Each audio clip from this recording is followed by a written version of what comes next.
of Southwest Virginia's Group Power Purchase RFQ Pre-Submittal call. It looks like we have people joining right now, so we want to welcome people to the call today. We are going to be doing a screen share, so if you're in a location where you can view your screen on your device or tablet, we welcome that you do so. We'll be sharing the agenda in just a moment and going over introductions. So again, welcome. My name is Christine Govey with Dialogue and Design Associates. We will be, Chelsea Barnes with Appalachian Voices will be introducing the team in just a moment. After that, Chelsea will be giving an overview of the Group Power Purchase Program and the RFQ. Then we'll have time for questions and discussions, both questions we've received and then new questions, and we will talk then about next steps and timing for the RFQ, and we'll wrap up by 11 today. So thanks everyone so much for joining, and Chelsea, I'm gonna turn it over to you. Actually, I do want to mention one additional item.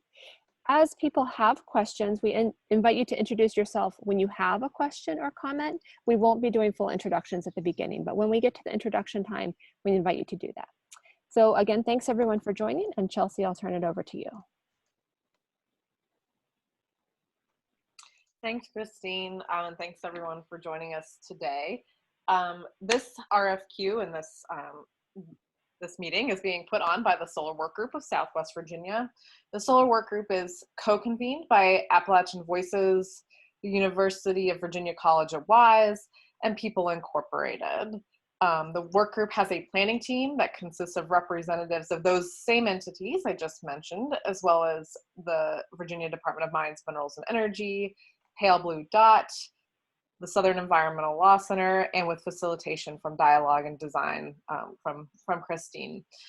On the call today to help answer any questions that come up, we have a number of the folks from the planning team that I'll go ahead and introduce right now. If y'all can prepare to take yourselves off mute as I go through.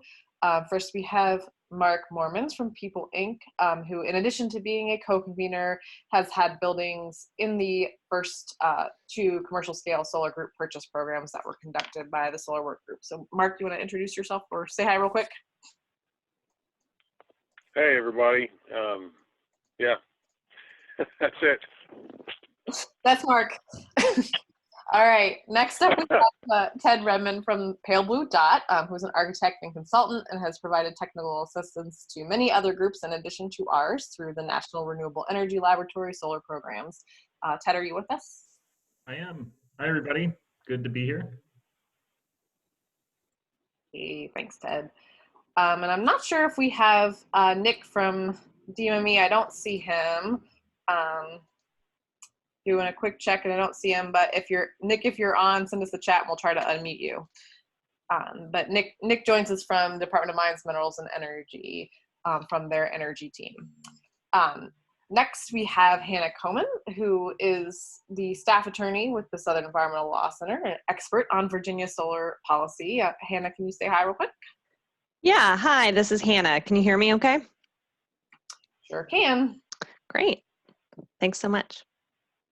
All right, and last but not least, we have Adam from Appalachian Voices, who is our Regional Director of Community and Economic Development based in our Norton office. Adam, you with us? Good morning, everyone. Hello.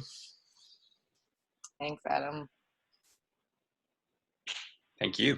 All right, and then you all might hear from another person on our App Voices team from time to time, who's Austin Counts, who is our new economy field coordinator and does a lot of work with our residential programs, but he's not on the call today, but you might hear from him at some point.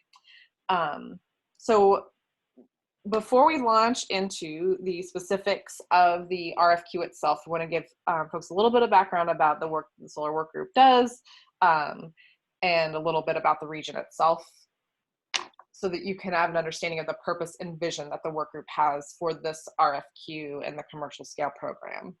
So up in the top right corner, you'll see a map that includes the utility territories that cover the Southwest Virginia coalfield region. When we talk about the coalfield region, we're referring to the 7 counties in yellow and below in the left-hand corner of your screen. So that's Lee, Scott, Wise, Dickinson, Russell, Buchanan, and Tazewell counties, as well as the city of Norton that's located in Wise County. And we also go a little bit outside of that region sometimes to work with Washington County, just because there are a lot of social and economic ties to that county as well. So some projects that we work on might be within that region, but largely we focus on these 7 coalfield counties.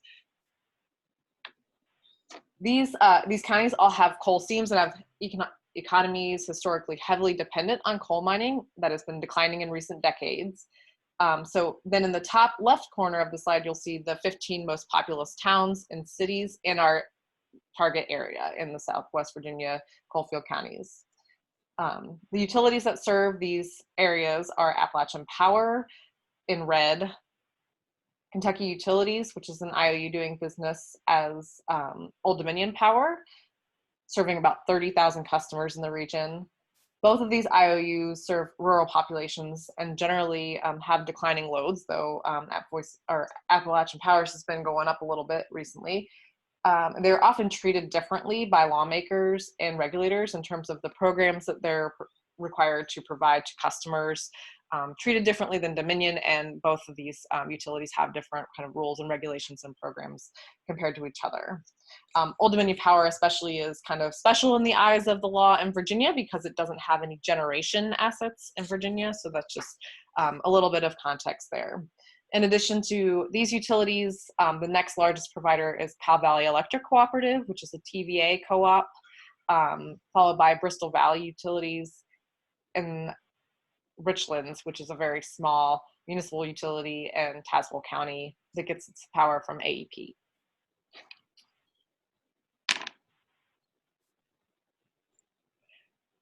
So next up, just wanted to kind of talk about where the work group has come so far to date. The work group started in 2016 after attendees of the Economic Development Forum held at UVA-Wise identified solar energy development as a major economic development opportunity for the region. A roadmap was developed in 2017, which details a strategy for establishing a solar energy hub in the coalfield region. The roadmap details the 4 goals of the work group, which are on the screen here.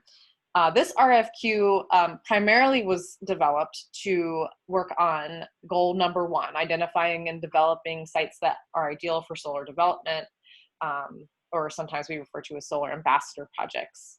However, as we've moved further along in the development of the RFQ and the vision for the co-development partnership, the company that ultimately is selected through this process will also be contributing to goals 2 and 4 related to workforce development, as well as policy changes.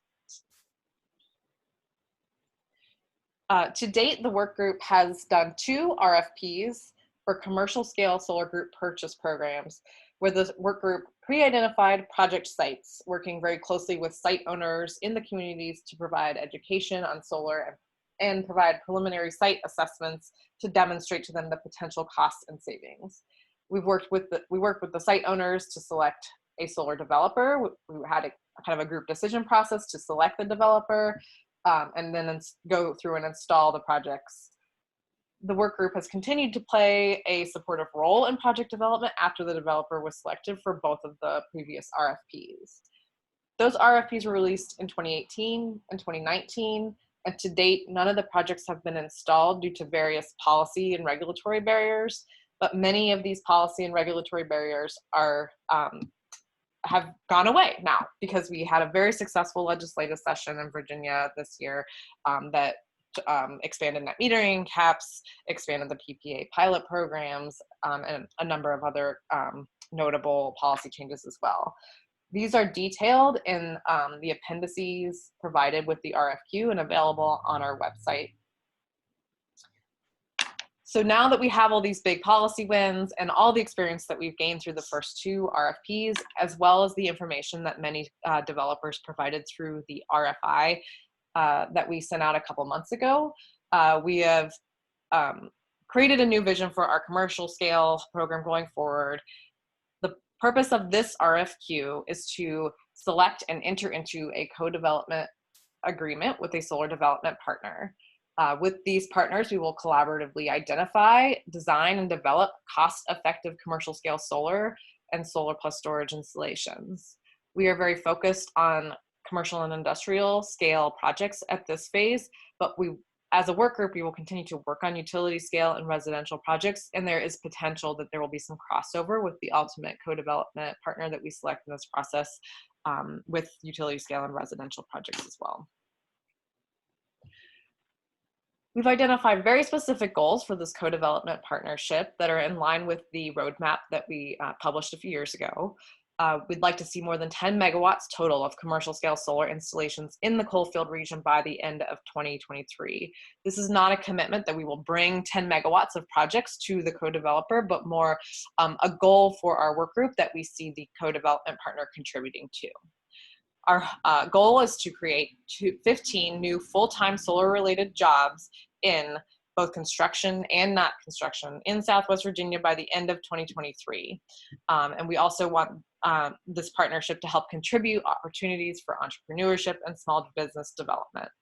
And we'd like to see at least one school or municipal project installed in each of the 7 Coalfield counties by the end of 2023. So we got a lot of questions in so far about the RFQ, next steps. So just to detail everything for everyone, your responses to the RFQ are due to us before midnight, July 15th. So on July 15th, before the end of the night, so I can start reading them at 1 in the morning. This includes both Appendix D and Appendix D, and any supplemental materials that you want to provide. We will conduct video interviews if needed in late July or early August. We anticipate that this would be with between 2 and 4 companies, just depending on the responses that we get and any clarifications that we need. And then we hope to announce the partner in early August, and then launch the partnership in early August as well. We anticipate we will have kind of a launch call with the co-development partners, all the necessary people from the winning bidder, as well as our planning team would all be involved in that call. Just to give a little bit more structure around what we're talking about when we say that we want a co-development partner, from beginning to end the solar development process, from customer site identification to operation and maintenance after the installation, we see different roles for our planning team members, individual planning team members, and the co-development partner. So we want to work collaboratively with the co-development partner to identify customers. We have a lot of knowledge about the region and a lot of existing relationships. So that's something that our group can bring to the table in terms of reaching out to potential customers for the company, knowing what companies or what businesses or what local governments, and just really helping to bring that knowledge to the partnership. We see it being both of our roles, the co-development partner and the solar work group. It's both of our roles to educate building owners and the public generally. And then so going through that, after that step, we really see the co-development partner taking over kind of the site development, financial pro formas, identifying financing. That is the co-development partner's main role in this process, but you will have support from the solar work group through that. And then all the way through to project operations and maintenance, really seeing the co-development partner take over through that with solar work group support. So I'm going to go over some questions that we've received so far and the answers to those questions. So a couple questions came in regarding community solar gardens. We do, our understanding from the results of the legislative session is there are some new opportunities in our region for community solar. This can certainly be part of the partnership going forward. We are very interested in developing community solar gardens in the region, but it's not necessary if that's not the model that your company uses or is familiar with. In terms of workforce development, some folks asked for some more details around what that will look like. The solar work group is actively working to develop local workforce connections and grow local capacity for the solar industry. We're in conversations with the local colleges and universities and schools, as well as individual companies or individual people who are interested in expanding into the solar industry through either installation or other kinds of support for the industry. We understand that the different companies that will be responding to this RFQ have different workforce training capabilities and strengths and different workforce needs. So we are not defining what that workforce development partnership will look like going forward, but we do welcome your proposals that align with your particular strengths. Next up, we had some questions about the kind of company that we're looking for through this RFQ and whether the focus is more on financing, a company with financing, or installation capabilities. Really, we are looking for a company or a team of multiple companies together that can provide both the installation capabilities and the financing capabilities. We understand that the most likely area for workforce development in our area is through installation jobs. So it is our hope that this partnership can help to build that kind of local workforce and local installation. However, we want to also make sure that the company that we're working with or the companies that we're working with have the ability to make sure the projects are installed. So another kind of way of wording this is there room for a pure financing firm to play in this RFQ, partnering with a company that has installation capabilities? The answer to that is yes, but we definitely encourage the respondents to bid with a detailed plan for a strong installation partnership to ensure that the projects will be built. So, really detail how that partnership will work and convince us that you'll be a good team. Lastly, some questions came in regarding the Nature Conservancy's solar RFQ. We do partner with the Nature Conservancy through the solar work group. They're very involved in the solar work group. And many of you may know that the Nature Conservancy last year purchased large tracts of land in Virginia and Kentucky and are looking to possibly develop some of the land that they procured for solar energy development. However, this RFQ from the solar work group is entirely separate from the Nature Conservancy's RFQ. The solar work group is prioritizing projects for customer-sited commercial scale solar development. We don't have land that we are seeking to develop into solar projects, though we do have potential building owners that are interested in developing solar projects. The Nature Conservancy's process is really looking more at large-scale solar development on land that they own that would be utility scale or grid tied directly and not net metered. So it's very unlikely that there will be any overlap between these two efforts. Before I go into the questions that have come in, I just want to reiterate the next steps. Any answers to the questions that come up on this webinar and the questions that we received before the webinar will be emailed out to anyone who provided an intent to bid and anyone who attended this meeting. And we will also post the questions and answers on the RFQ website. Remember to submit both Appendix C and D by July 15th, and then wait for us to respond to you with, in late July or early August with any follow-up questions or next steps. So Christine, do you want to facilitate any questions and answers that have come in, or should I Sure. go to the chat? Okay. Yeah, thanks so much, Chelsea, for that overview. As always, really helpful context and background. And for those of you who didn't hear the very beginning, really want to thank all of you for joining today. My name is Christine Gauvet with Dialogue and Design. This is a tremendous opportunity, both for far Southwest Virginia and the Commonwealth as a whole. So we're really looking forward to hearing what your innovative ideas are for co-development partnerships to really get solar rocking and rolling, built on the tremendous work of the workgroup partners over the last 4 years. First, I just want to, Nick is on now. Nick, you want to just introduce your name and affiliation for a moment? Hey, good morning, everyone. This is Nick Polier. with Department of Mines, Minerals, and Energy. I'm with the Division of Energy, and I'm in Big Stone Gap. Great, thanks, Nick.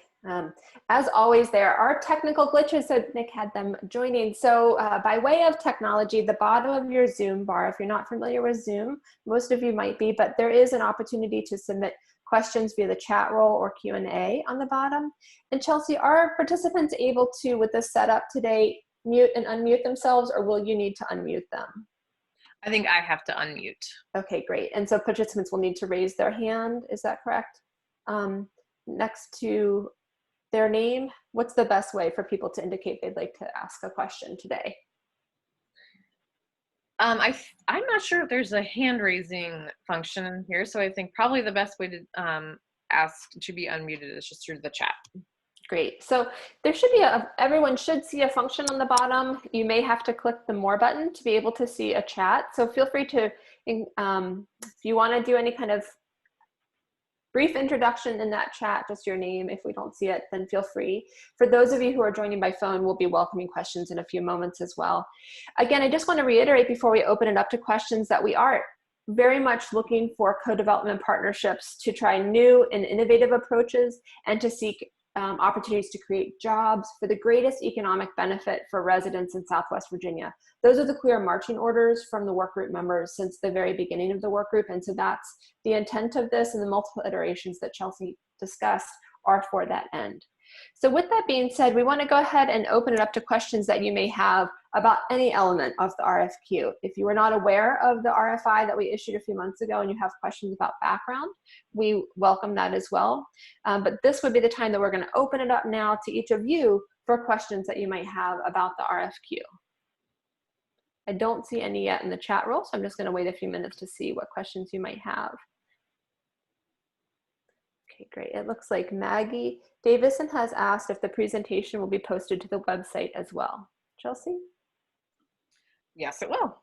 And we can send it out via email too. Good question, Maggie. Any other questions from others about the overall RFQ or specific elements within it?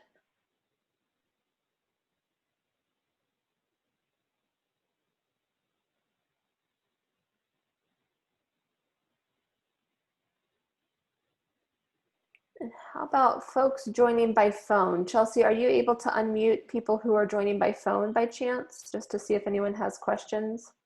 Sure, I'll do that one by one here.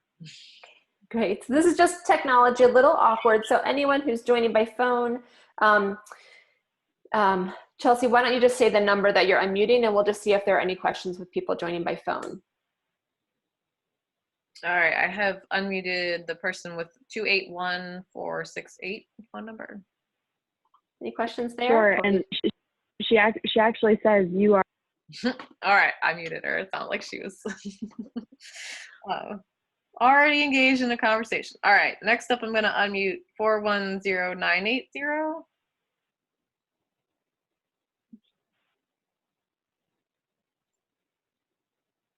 All right.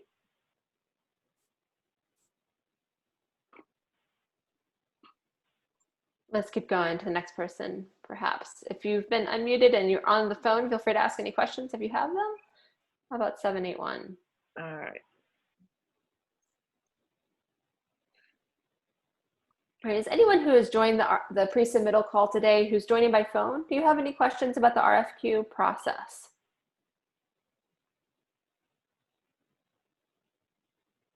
All right, great. Thanks, Chelsea, for unmuting those folks. And thanks again for bearing with us with technology. There's a question from Evan that the RFQ stated that you had a contractor partner selected that would be interested in the installation portion.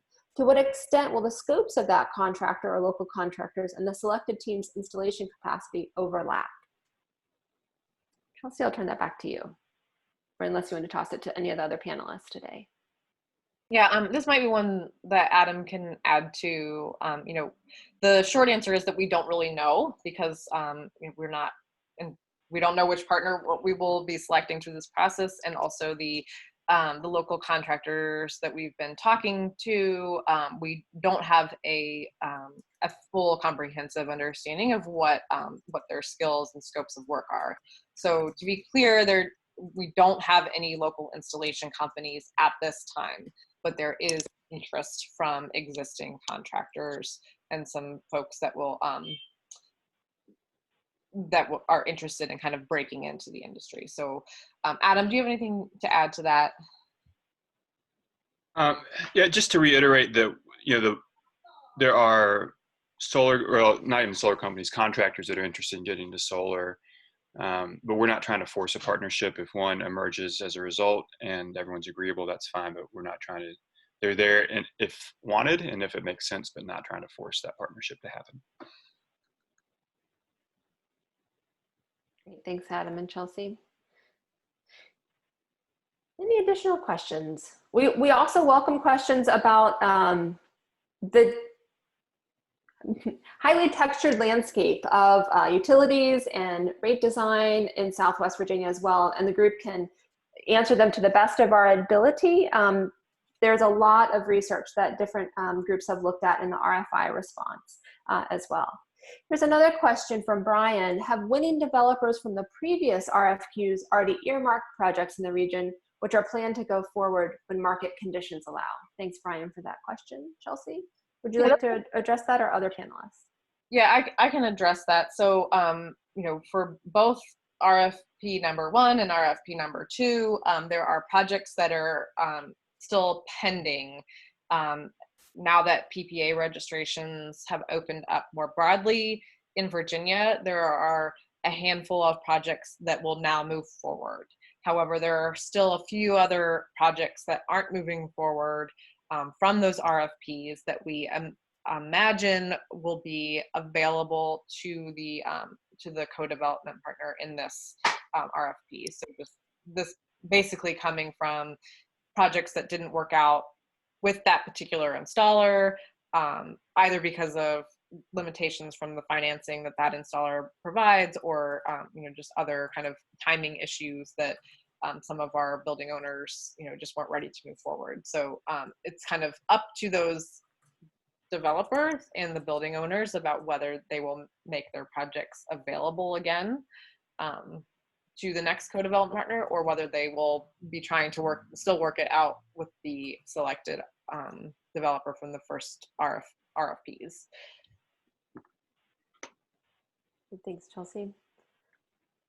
There's another question that has come in from Maggie. Can we provide an idea for the K through 12 schools in the 7-county region? Do they have information on roof ages, types, and warranties remaining? Chelsea, you want to address that one? I don't have a good answer for that. I'm wondering if Nick might be able to help answer that. Mm-hmm.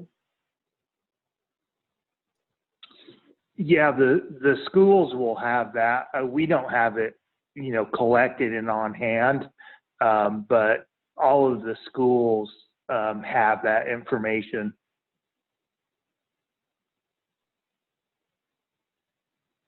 Great. And Adam, I don't know if you have anything to add just based on your experience in the area, but. No, I would say it varies. There's some schools that are pretty new and some that are in dire need of a new roof, I would imagine. Great. Are there any additional questions that come in so far? One question that I had for the panelists is if there's any interest in sharing information about what level, I don't want to say commitment, but commitment might be required for people to really, there's tremendous potential, interest, engagement, and you have a lot of willing partners. But Ted, do you want to add anything more about the co-development approach or elbow grease that it might take to get projects off the ground as the legislation is changing right now? If that makes sense. I'm sorry, I was having mute problems. I'm not sure exactly what you're asking. Well, just basically that the co-development partners, there's not a reserve of cash in hand from the work group in order to pay co-development partners, but there's a large potential return, but it will take a commitment on behalf of the co-development partners to make that happen. We've discussed that quite a bit in response to the RFI, and I wanted to see if there was anything you wanted to speak to that at this point. Yeah, I mean, I think, so as you've noted, there isn't necessarily cash on the table for pre-development, but there is a lot of willing spirit and some capacity to support efforts. So I think, you know, the outreach potential and the ability to understand the community and identify target properties, development of preliminary concepts to explore potentials and feasibilities. I mean, all of those things are already baked into the co-development on the work group side. So I think hence the idea of a co-development as opposed to just pure developer. So I think although there isn't necessarily cash up front innate to the work group, we certainly have capacity to support and coordinate with the selected entity. Great, thanks, Ted. Adam, would you like to add to that? Yeah, I sure would. And I'll say everything that Ted just said is absolutely true and may be the case for the duration of the co-development agreement.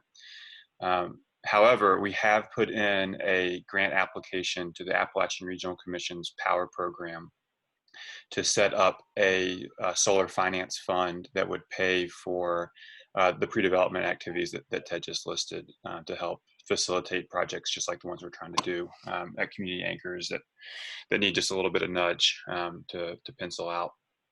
So that application was submitted this spring and it's pending. We'll know by the end of this year if we got that or not. And so if we do, there will be funds available, and that's a regional fund that will be available for all Appalachian Regional Commission coal impacted states. So I may be there, but just something to be aware of is kind of the broader landscape of that question. Great. Hey, Thanks. Christine, this is Nick. Can I Please. go back and answer Maggie's question again? Because I think I misunderstood what she was asking for. Sure, absolutely. Okay, so in terms of a background and kind of the state of the schools, so if you're familiar with Southwest Virginia to some extent, you'll know that there's been a lot of consolidation throughout the counties in terms of school districts due to the declining population, declining job, declining tax base. So there's been a lot of consolidation in most of the counties. So if you take a look at Wise, they've consolidated a lot of those schools. And so in Wise County specifically, you've got 2 new high schools that those roofs are about, you know, as an example, you're looking at 7 years old. Now they do still have some older schools. So throughout the counties, you're going to find a mix of consolidation with new schools that are fairly new within the last 10 years, but a lot of older schools as well that they've kept. So a lot of the older schools the old high schools became middle schools or combined middle school, elementary schools. So you've got a combination of new roofs, new schools with old roofs. If you take a look as an example at Lee County, they consolidated about 20, 25 years ago, but they have all very old facilities that are all in need of new roofs. So it's like Adam said, it's a mix. You're going to have new schools and old schools and a different variety of needs throughout the counties. Great, thanks, Nick. That's helpful. There's another question that has come in about, can we provide a summary of discussions with utilities in the region regarding net metering and solar PPAs, or is that information in the appendices of the RFQ? Chelsea? Yeah, I guess I would say generally everything that we know about net metering and PPAs is included in the appendices, and I certainly won't bore anyone with a reading of that on this call. But you know, the generally Old Dominion Power and Appalachian Power until this last legislative session obviously held the position that PPAs were not legal. They were not required to offer or allow PPAs to go forward, but that has now all changed with the legislation. It is very clear that PPAs are allowed for systems over 50 kilowatts and under 50 kilowatts for low-income customers. There is some questions still around whether non-jurisdictional customers are able to access PPAs. That Hannah can probably give the better legal comments on the situation, but generally there's just some, we've had some pushback at the commission from ODP saying that they do not think that non-jurisdictional customers are covered under the PPA program, but we obviously disagree with that position, and it's unclear how APCO will respond. To our knowledge, there haven't been any non-jurisdictional PPA registrations yet with the commission, so we don't know if APCO will also try to challenge that. Hannah, do you want to add anything to that? Sure. I guess Chelsea is exactly right. I'm happy to answer, any additional questions on this, but how the law is written is it's silent on whether the PPA pilot program applies to jurisdictional and non-jurisdictional customers. And non-jurisdictional customers are government-owned buildings such as schools. So this could be a problem for some of the school projects. We think SCLC, our legal opinion is that it should apply to non-jurisdictional customers, and we've actually kind of pretty much briefed the subject already.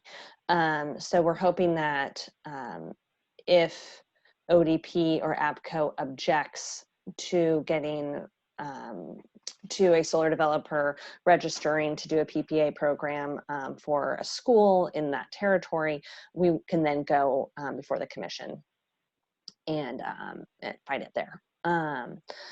So that's kind of the status of that. The other thing I would just flag is that, as some of you may already know, non-jurisdictional customers in Virginia negotiate their energy contracts directly with the utility. The oversight by the State Corporation Commission is limited for the non-jurisdictional customers. So if you are going to be doing solar on a school, you need to ask the school for their contract with the utility, or what the terms are, to just verify that the contract doesn't have any additional limitations. Great, thanks, Hannah. Any additional responses from panelists to that question or previous ones before? And we welcome additional questions as the panelists are responding. If there are any additional attendees that have questions, we welcome that you put them in the chat roll, or we'll ask in a moment for any call attendees to have questions as well, if you do. Yeah, just to kind of finish out the thought about our conversations with utilities so far about net metering and PPAs. So that we covered the IOUs.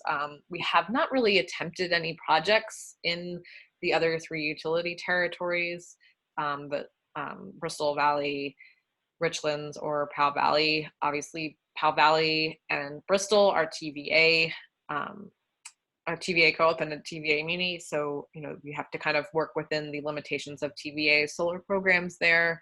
And then we don't really have very much information about the situation in Richlands, whether we would be able to do projects successfully there. So that's an area that we need to kind of work through if we have any projects that come up in that area.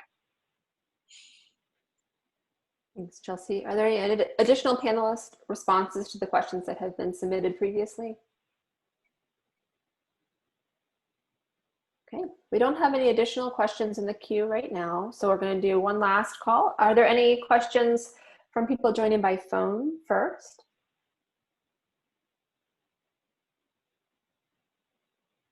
All right, and any additional questions from anyone on the call that you'd like to add to the chat roll? We welcome them now. As we give people a moment to do that, we do want to let people know on the Solar Workgroup website, there's a tremendous amount of information. There are previous meeting summaries of the workgroup on the website. We've seen, that's been helpful to some people in the past, where you'll learn about a lot of the additional activities taking place at the workgroup, including around partnerships with the Solar Foundation, additional grant funding that has been received previously, a market analysis, residential programs, and other goal area actions. So there's quite a bit taking place within the work group as a whole. This is one element of it, again, directly geared towards moving jobs, economic development, and solar forward in Southwest Virginia. So with that, I'll just do any final call for questions. We'll give it just 10 or 15 seconds here before we do a recap of evaluation criteria and next steps with the timeline.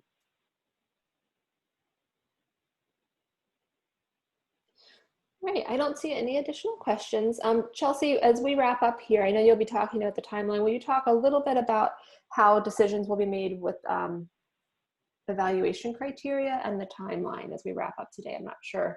Certainly we can let people know that that criteria is in the RFQ as well if folks have not seen it yet. But Chelsea, I'll turn it back to you. You're testing my memory. I do not have the the RFQ open in front of me with the evaluation criteria, but we have kind of a scoring system for how we will score the responses that come in based on different criteria. So we just recommend that you look at that as you're responding and making sure that your responses cover those evaluation criteria. Anyone else have anything to add, maybe that has access to the RFQ in front of them?